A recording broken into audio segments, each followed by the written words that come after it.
Welcome to Apollo ఆరోగ్యమస్తు. ఈ వారం మీకు బ్రెస్ట్ క్యాన్సర్ మీద అవగాహన కల్పిస్తూ ఉన్నాం. ఎందుకంటే అక్టోబర్ మాసాన్ని బ్రెస్ట్ క్యాన్సర్ మాసంగా కూడా పిలుస్తూ ఉంటారు. దీనికి సంబంధించి మాట్లాడడానికి అపోలో క్యాన్సర్ హాస్పిటల్ నుంచి డాక్టర్ సిద్ధార్థ్ చక్రవర్తి గారు ఉన్నారు. MSMCH consultant breast cancer and endocrine surgeon.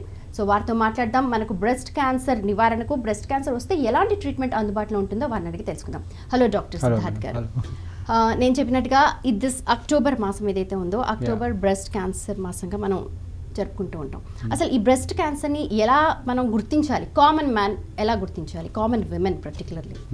First మన కణాలు ఉంటాయి కదండి, కణాలు అన్నీ మన కంట్రోల్లో ఉంటాయి చాలా మటుకు.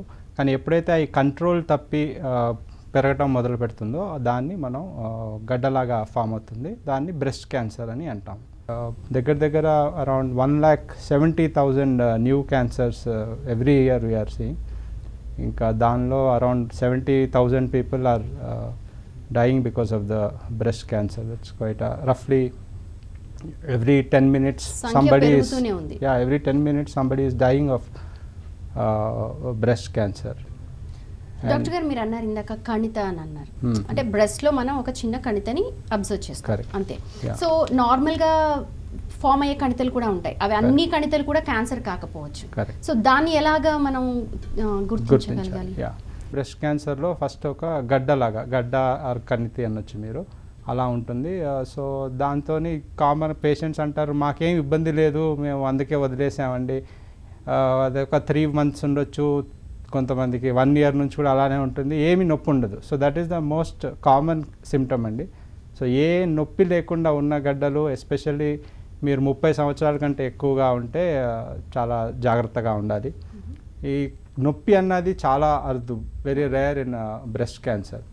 అదే కాకుండా మనకి బ్రెస్ట్లో ఎక్కడన్నా వాపులాగా వస్తుంది, లేకపోతే బ్రెస్ట్ చర్మం స్కిన్ కొద్దిగా థిక్గా అయిపోతుంది. సో అలా వచ్చినా, లేకపోతే రీసెంట్గా మీరు ఒక బ్రెస్ట్ పెద్దగా అనిపిస్తుంది, ఒకటి చిన్నగా అనిపిస్తుంది అంటే కొంచెం జాగ్రత్తగా. ఇప్పుడు నిప్పులు అని ఉంటుంది, నిప్పులు ఎప్పుడన్నా రీసెంట్గా అది లోపలికి వెళ్ళిపోయింది అనుకోండి, దట్స్ సిగ్నిఫికెంట్ సిమ్టమ్. అదే కాకుండా మనకి నిప్పుల్లో నుంచి బ్లడ్, రక్తం, కొంచెం చీము, నెత్తురు వస్తే ఇంపార్టెంట్ అండి. ఇప్పుడు మామూలుగా white discharge, yellow discharge not really అంత వరి అవ్వాల్సింది ఏం లేదు. కానీ బ్లడ్ వస్తే జాగ్రత్తగా ఉండాలి. అదే కాకుండా నిప్పుల మీద కొంచెం స్కిన్ అలా ఉంటుంది, అది కొద్దిగా అల్సర్ లాగా ఫామ్ అవుతుంది, దాంతో కూడా మీకు ఏం నొప్పి ఉండదు. అలా ఉంటే, లేదు అంటే మనకి సంకలో యాక్సిలా అంటాం, ఆంపిట్, అందులో మీకు ఏమైనా గడ్డలు తగిలితే మీరు వెంటనే డాక్టర్ని కలవటం మంచిది. 90 to 95% బ్రెస్ట్లో ఉన్న గడ్డలు క్యాన్సర్లు కావు. కానీ ఆ 5% ఎవరైతే ఉన్నారో మనం త్వరగా కనుక్కుంటే డెఫినెట్లీ మనం పేషెంట్ లైఫ్లో we can make a lot of difference. అసలు బ్రెస్ట్ క్యాన్సర్ అని ఎలా గుర్తించాలి?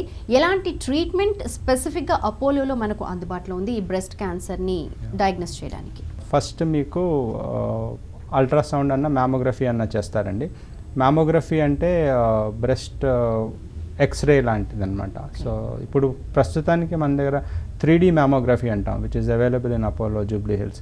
సో 3D మ్యామోగ్రఫీతోని మీకు నొప్పి తక్కువగా ఉంటుంది. సో 2D మ్యామోలో కంప్రెషన్ ఎక్కువగా ఉండేది. So pain was the main complaint. And ఒకసారి చేయించుకున్న తర్వాత women they don't come back, మళ్ళీ చేయించుకోమంటే నొప్పికి నేను రాను అని చెప్పేస్తారు. So these are some advancement. It's not perfect but definitely there is some improvement. So mammography చేసి తర్వాత అవసరమైతే అల్ట్రాసౌండ్ కూడా చేస్తాము, 2 కలిపి చేస్తాము. ఇంకా మ్యామోగ్రఫీ అన్నది మనం మోర్ దెన్ 35 years ఉన్న వాళ్ళకి, 35 ఏళ్ళు పైబడ్డ వాళ్ళకి, అల్ట్రాసౌండ్ తక్కువ వాళ్ళకి చేస్తాము. తర్వాత మనకి ఏదైనా డౌట్ ఉంటే అందులో గడ్డ కొంచెం డౌట్ఫుల్గా ఉంటుంది, దాన్ని స్కోరింగ్ అంటామండి, బైరాట్ స్కోరింగ్ అంటాము. అందులో 4 కంటే ఎక్కువ ఉంటే 4 or more ఒక సూది పరీక్ష చేస్తాము, దాన్ని బయాప్సీ అంటాము. ఒక బయాప్సీ చేసినప్పుడు మనకి ఇది క్యాన్సరా కాదా అన్నది ప్రూవ్ అవుతుంది, క్లారిటీ వస్తుంది. సో క్యాన్సర్ అంతే, it's a very broad term అండి. I mean you have to, దానిలోనే మనకి 4 రకాలు ఉంటాయి అన్నమాట. సో దానిలో మనం తీసిన గడ్డ చిన్న బయాప్సీ ముక్కలో పెథాలజీ డాక్టర్ వేరే పరీక్షలు చేస్తారు. కొన్ని ఈస్ట్రోజన్ రిసెప్టార్స్ అంటారు, ప్రొజెస్ట్రాన్ రిసెప్టార్స్, HER2 రిసెప్టార్స్, అట్లా అని మనం టెస్ట్ చేస్తారు. ఇంకా ట్యూమర్ ఎంత వేగంగా గ్రో అవుతుంది అన్నది ఇంకో టెస్ట్ ఉంటుంది, KA67 అంటాం. ఓకే. సో ఈ 4 చేసిన తర్వాత దాన్ని కేటగరైజ్ చేస్తారు. సో ఇది చాలా ఇంపార్టెంట్ మనకి. ఇది కేటగరైజ్ చేసిన తర్వాత మనం ట్రీట్మెంట్ ప్లాన్ అన్నది చేస్తాం. అంటే ఎంత ఉంది, ఎలా ఉంది, ఏ టైప్ ఉన్నది ఏ type అన్నది మనం ఉన్నది. కనుక్కుంటాం. ఓకే. దాని తర్వాత మనం నెక్స్ట్ కన్ఫర్మ్ అయిన తర్వాత ఏ స్టేజ్ ఉన్నది అన్నది మనం ఆలోచించాలి. స్టేజ్లో కూడా స్టేజ్ 1 నుండి స్టేజ్ 4 వరకు ఉంటాయి మేడం. స్టేజ్ 1లో అయితే ఆ గడ్డ అన్నది ఒట్టి బ్రెస్ట్లోనే ఉంటుంది, చిన్న సైజులో ఉంటుంది, 2 సెంటీమీటర్స్ కంటే ఎక్కువ. స్టేజ్ 2లో గడ్డ కొంచెం పెద్దగా ఉంటుంది, 2 to 5 సెంటీమీటర్స్, సంఖలో కూడా ఉండొచ్చు. ఓకే. స్టేజ్ 3లో ఇంకొంచెం పెద్దగా స్టేజ్ ఉంటుంది. 1లోది మనకు అసలు బయటకి ఎక్కువ తెలియదు అంటారా? కనిపిస్తుంది, 2 సెంటీమీటర్స్, 1 సెంటీమీటర్ లంప్ కూడా కనిపిస్తుంది. ఓకే. అంటే ఇప్పుడు మనం మ్యామోగ్రఫీ చేస్తే మనకు ఒక 2 మిల్లీమీటర్స్ గడ్డ ఉన్నా కూడా మనం కనుక్కోవచ్చు. సో దట్స్ ద అడ్వాంటేజ్ అనమాట. ఓకే. స్టేజ్ 2లో అయితే కొంచెం చేతికి తగులుతుంది డెఫినెట్గా. స్టేజ్ 3లో కూడా తగులుతుంది. ఇంకా స్టేజ్ 4 అంటే అది బ్రెస్ట్ని వదిలి ఇట్ క్యాన్ స్ప్రెడ్ టు వేరే సమ్ అదర్ parts పార్ట్స్. ఇప్పుడు బోన్స్, కామన్గా బోన్స్కి స్ప్రెడ్ అవుతుంది, లంగ్స్కి స్ప్రెడ్ అవ్వచ్చు, లివర్కి స్ప్రెడ్ అవుతుంది. అంటే అది చాలా అడ్వాన్స్డ్ స్టేజ్ అనమాట. సో ఈ స్టేజ్ అంతా మన స్టేజ్ అయిపోయిన తర్వాత మేము ఒక టీమ్ ఆఫ్ డాక్టర్స్ ఉంటాం అపోలోలో. So breast surgeon, medical oncologist, radiation oncologist అందరినీ కూర్చొని వి మేక్ అ డిసిషన్. ప్రతి పేషెంట్ది ఇండివిజువలైజ్డ్ ఉంటుందండి ట్రీట్మెంట్. సో దాన్ని బట్టి మనం ఏమేమి ట్రీట్మెంట్ కావాలి అన్నది నిర్ధారిస్తాము. ఒకవేళ మీరు అన్నట్టుగా 4th స్టేజ్లో ఉంది అలా అన్నప్పుడు ఏమేం చేస్తారంటే బ్రెస్ట్ రిమూవ్ చేయడం? ట్రీట్మెంట్లో కూడా 4 రకాల ట్రీట్మెంట్లు ఉంటాయండి. ఒకటి మీరు అన్నట్టు సర్జరీ అన్నది ఒక ట్రీట్మెంట్. తర్వాత నెక్స్ట్ మనం కీమోథెరపీ అంటాము. తర్వాత హార్మోన్ థెరపీ, ఈస్ట్రోజన్ అని చెప్పాను చూడండి, హార్మోన్ థెరపీ. తర్వాత మళ్ళీ మోనోక్లోనల్ థెరపీ అంటాం, టార్గెటెడ్ థెరపీ అనమాట. సో ఈ 4 రకాల ట్రీట్మెంట్లు ఉంటాయి. సో ఎవరికి ఏమేం కావాలి. ఇప్పుడు సర్జరీ అంటే మనం సర్జరీలో కామన్గా 2 రకాల సర్జరీలు ఉంటాయి. కామన్గా ఏంటంటే ఒక బ్రెస్ట్ తీసేయటం అన్నది దాన్ని అంటారు, దాన్ని మాస్టెక్టమీ అంటాం, అంటే మొత్తం బ్రెస్ట్ తీయటం. కానీ అందరికీ ఆ ట్రీట్మెంట్ అవసరం లేదండి. చాలామంది పేషెంట్స్కి మనం త్వరగానే కనుక్కుంటే ఒట్టి ఆ గడ్డని మట్టుమే తీయొచ్చు. గడ్డని తీసి సంఖలో ఉన్న కొన్ని లింఫ్ నోట్స్ అంటాం, అవి తీస్తే మట్టుం సరిపోతుంది. దట్ ఈస్ ఈక్వలెంట్ టు బ్రెస్ట్ని మొత్తం తీయటానికంటే. కానీ అది మనం ఎవరీ పేషెంట్ని అన్నట్టు ఇండివిజువలైజ్ చేయాల్సింది ఉంటుంది. వాళ్ళ రిస్క్ ఫ్యాక్టర్స్ అన్నీ చూసుకొని గడ్డ ఒకటే ఉందా, లేకపోతే 2-3 చోట్ల గడ్డలు ఉన్నాయా, అవన్నీ మేము టీంలో డిస్కస్ చేసి పేషెంట్ విల్లింగ్నెస్, అది చాలా ఇంపార్టెంట్ అండి. పేషెంట్ ఏమనుకుంటున్నారు అన్నది చాలా ఇంపార్టెంట్. అంటే వాళ్ళు whether they are keen for, కొంతమంది నాకు బ్రెస్ట్ తీసేయండి అంటారు, కొంతమంది ఏమన్నా కానివ్వండి డాక్టర్ గారు, I want to retain my breast. So we have to take a personal individualised decision తీసుకుంటాము. సో ఒకవేళ మేము ఎట్టి పరిస్థితుల్లో మొత్తం తీసేయాల్సిన అవసరం వస్తే రీకన్స్ట్రక్షన్ అంటామండి. మేము ప్లాస్టిక్ సర్జన్తో కూర్చొని రీకన్స్ట్రక్షన్ చేస్తాము. So you will get the exact cosmesis. So women won't feel affected. అదొకటండి. సో ఎర్లీ స్టేజెస్లో మనం బ్రెస్ట్ కన్జర్వింగ్ కూడా చేసేయచ్చు. ఒకవేళ కొంచెం ఎక్కువగా ఉంది and the patient is very keen on conserving చేసుకోవాలి అని ఆలోచన ఉంటే కీమోథెరపీ ఇస్తాం ఫస్ట్ డే కీమోథెరపీ ఇచ్చి దాన్ని డౌన్ సైజ్ చేస్తాము. ట్యూమర్ కొంచెం తగ్గిన తర్వాత మళ్ళీ మేము తీసి అవసరమైతే ప్లాస్టిక్ సర్జరీ చేయాల్సింది ఉంటుంది. లేదంటే మేము బ్రెస్ట్లోనే రీఓరియంట్ చేసి ఆంకోప్లాస్టీ అంటాము, అది చేసినా కూడా గుడ్ కాస్మెసిస్ వస్తుంది. ఇంకా నెక్స్ట్ అన్నది దీని తర్వాత ఆపరేషన్ తర్వాత కీమోథెరపీ అంటాము. కీమోథెరపీ అంటే కొన్ని ఇంజెక్షన్స్ ఇస్తారు. ఇది కొంచెం పవర్ఫుల్ ఇంజెక్షన్స్ ఉంటాయి.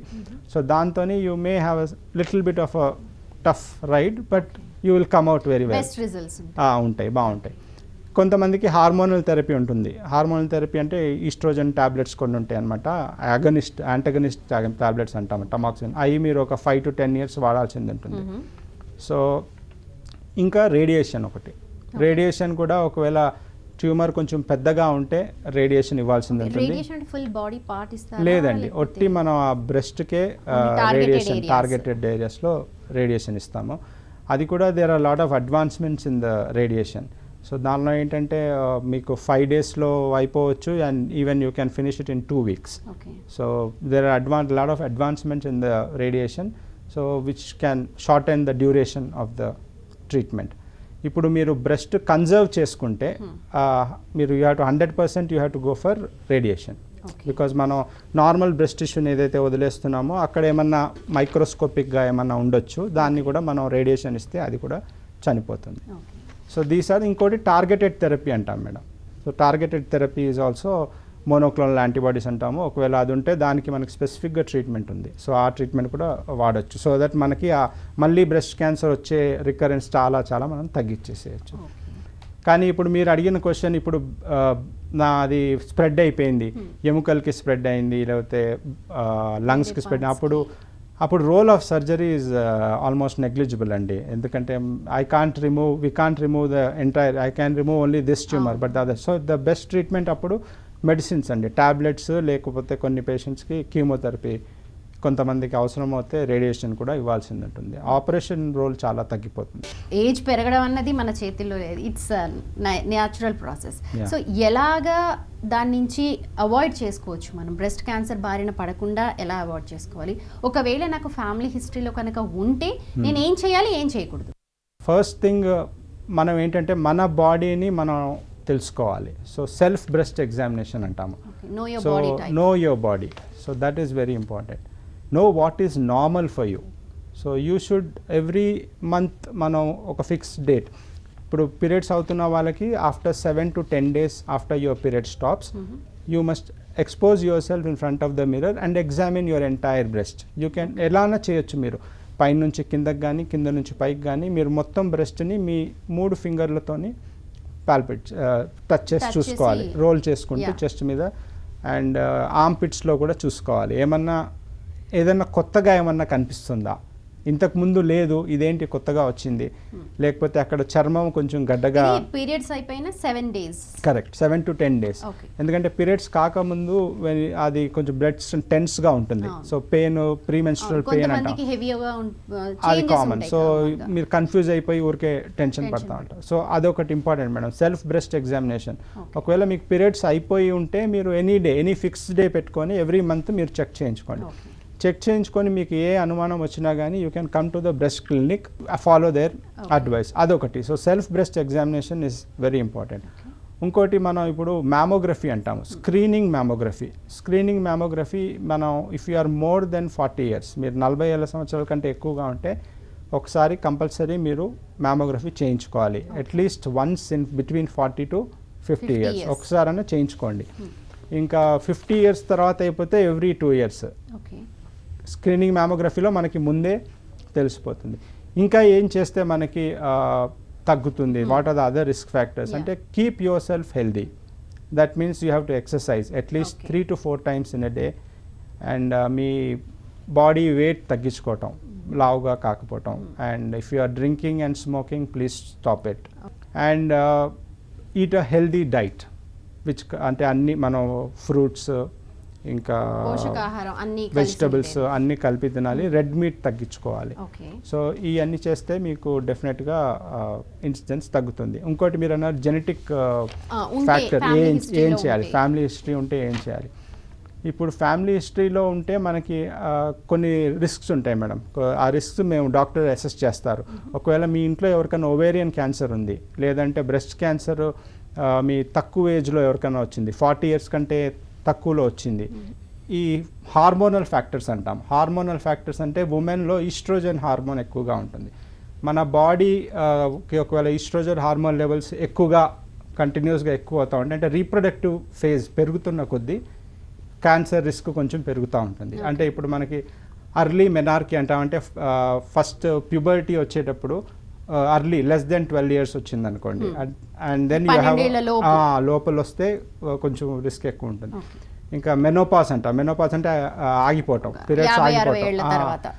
లేట్ మెనోపాస్ ఉంది అంటే మీకు డ్యూరేషన్ పెరిగిపోతుంది. So women is expose to more and more oestrogen. So that's a risk factor. And also ఇప్పుడు తల్లి పాలు ఇవ్వకపోవటం, పాలు ఇచ్చినప్పుడు ఏం పోతుందంటే ఈస్ట్రోజన్ లెవెల్ తగ్గిపోతుంది. So your risk also comes down.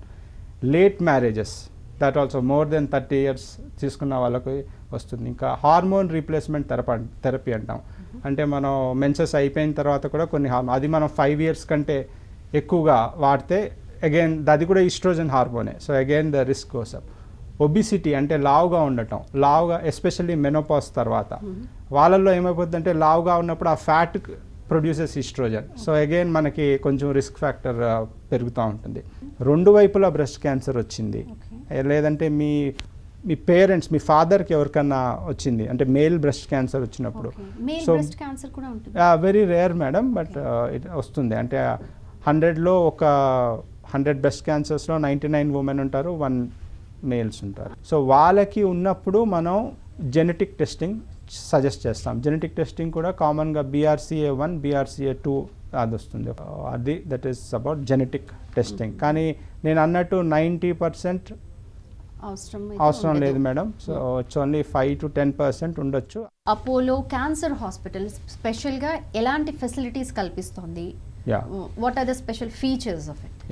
అపోలోలో మీకు ప్రో హెల్త్ అన్నది ఒకటి ఉంది madam. That is artificial intelligence. Like ప్రతి వాళ్ళకి ఇండివిజువలైజ్డ్గా ఉంటుంది. మీరు వచ్చినప్పుడు ప్రతి పేషెంట్ది ఇండివిజువల్గా ఆర్టిఫిషియల్ ఇంటెలిజెన్స్ డాక్టర్స్ కలిసి ఒక రిస్క్ ఫ్యాక్టర్స్ అసెస్ చేస్తారు. రిస్క్ ఫ్యాక్టర్ వచ్చేసి మీకు 3 years ప్యాకేజ్ లాగా ఉంటుందన్నమాట. సో అందులోనే మీకు అవసరమైతే మ్యామోగ్రఫీ చేస్తారు, అంతా మీకు కవర్ అయిపోతుంది. మీకు ఏమైనా pro health, that's very important. ఈ మధ్య we have to seek our help and keep health seeking population ఎక్కువ అయిపోతుంది, అండ్ దట్ ఈస్ ఇంపార్టెంట్. అదొకటి చేయించుకోవాలి. And we have started breast suite అని స్టార్ట్ చేశాం madam. So exclusively for the breast diseases. Like breast clinic అని తీసుకుంటే మీకు 90% breast క్లినిక్లో వచ్చేవన్నీ బినైన్ బ్రెస్ట్ డిసీజ్, అంటే నాన్ క్యాన్సరస్ ఉంటారు. చాలామంది టెన్షన్, కొంచెం గడ్డలాగా వచ్చింది టెన్షన్ పడిపోతారు, నొప్పి వస్తుంది భయపడిపోతారు. సో వాళ్ళందరూ they come to the breast clinic, get your self screen, and then the reassuring చెప్పాను చూడండి, they have to reassure them that you don't have anything. But it is the 5% which have cancer we need to focus on and take good care of them. And ఎర్లీగా మనం కనుక్కుంటే చాలా important. ఎంత ఎర్లీగా అంటే మీరు అన్నారు 40+ అయిన వాళ్ళందరూ కూడా కొంచెం మీరు అన్నట్టుగా టెస్ట్ చేసుకోవడం, లేకపోతే మ్యామోగ్రాఫ్ చేసుకోవడం, నో యోర్ బాడీ అన్నారు. కానీ ఇంకా ఎర్లీ ఏజ్లో కూడా వచ్చే ఛాన్సెస్ ఉన్నాయి. కామన్గా మీకు బ్రెస్ట్ క్యాన్సర్ అన్నది 45 years తర్వాత వస్తుంది మేడం. బట్ యంగ్ ఏజ్లో కూడా రావచ్చు, 25 years నుంచి any time you can get. So but commonly మేము ఏమంటామంటే 30 years కంటే ఎక్కువగా ఉన్నప్పుడు మీరు సెల్ఫ్ బ్రెస్ట్ ఎగ్జామినేషన్ చేసుకోవటం మొదలు పెట్టండి. 40 years to 50 years ఉన్నప్పుడు మ్యామోగ్రఫీ. ఎవ్రీ 50 years తర్వాత కంపల్సరీ మీరు mammography every 1 or 2 years you have to get it done, and depending on your risk factors the doctors will suggest చేస్తారు ఎలా చేయించుకోవాలని. డాక్టర్ సిద్ధార్థ్ గారు మీరు అన్నారు అందరికీ బ్రెస్ట్ రిమూవ్ చేయాల్సిన అవసరం లేదు, అందరు కూడా సర్జరీకి అవసరం లేదు. బట్ ఇన్ కేస్ సర్జరీ అయితే ఎవరు సర్జరీకి వెళ్ళాలి, ఎలా చేస్తారు, అండ్ దాంట్లో ఎంతవరకు పేషెంట్ ఎష్యూరెన్స్ ఉంటుందంటారు? ఇప్పుడు బ్రెస్ట్ క్యాన్సర్ అన్నప్పుడు ఫస్ట్ ట్రీట్మెంట్ సర్జరీ వస్తుంది మేడం. సర్జరీలో మీకు అందరికీ బ్రెస్ట్ మొత్తం రిమూవ్ చేయాల్సిన అవసరం లేదు. సో మీరు భయపడే అందరికి బ్రెస్ట్ తీసేస్తారు అని అనుకోకూడదు. ఒకవేళ మీ గడ్డ చిన్నగానే ఉంది, ఒకే దగ్గర ఉంది అన్నప్పుడు మనం ఒట్టి ఆ గడ్డని దాని చుట్టూ ఉన్న కొంచెం నార్మల్ బ్రెస్ట్ టిష్యూని తీస్తాము. అంతేకాకుండా మనకి ఆర్మ్పిట్లో, సంకలో కొన్ని గడ్డలు లింఫ్ నోడ్స్ అంటాము.